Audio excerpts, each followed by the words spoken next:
What would you do if you found yourself fighting against the inevitable? In a world where your every effort to protect a loved one from the grip of death only drew darker forces closer.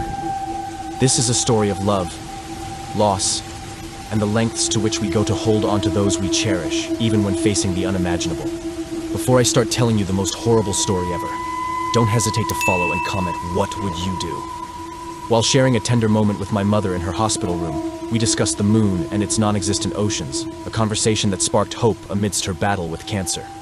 My mother's laughter, a rare respite from her pain, reminded me of better times, making our grim reality momentarily bearable.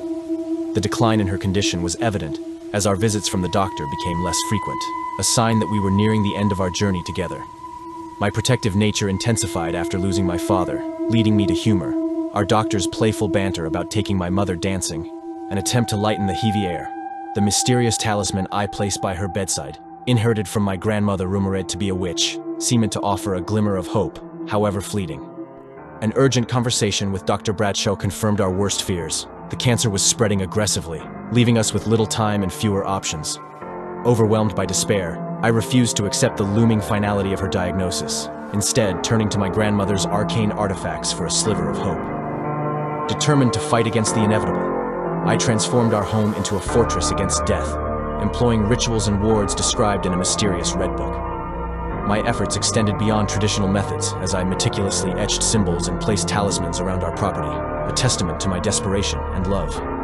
The boundaries between our world and something darker began to blur, marked by unexplainable occurrences and a pervasive sense of being watched. Despite the encroaching darkness, I was driven by a singular mission: to keep my mother alive, no matter the cost or consequence. Our existence became a nightmare, haunted by shadows and sinister laughter, a daily battle against forces I barely understood. The candle's flame, a beacon of our defiance against death, began to falter, signaling a turning point in our struggle. My mother's unexpected encounter with the extinguished candle in the middle of the night marked the arrival of a terrifying presence, intent on claiming her. In a desperate act of defiance, I physically grasped the fading shadow of death, a reckless but heartfelt attempt to save my mother's soul.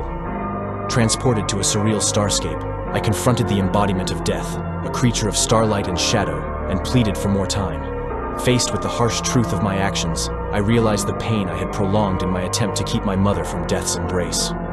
In a poignant farewell, I encountered my mother one last time on a mysterious road under a celestial canopy, a dreamlike goodbye filled with love and regret.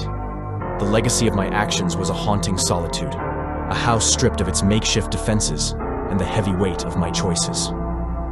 As I navigate the aftermath, I find solace in the night sky, pondering the journeys of those who have passed and the mysteries that lie beyond our understanding, forever holding on to the memory of my mother and the hope that, in another realm, she found her ocean.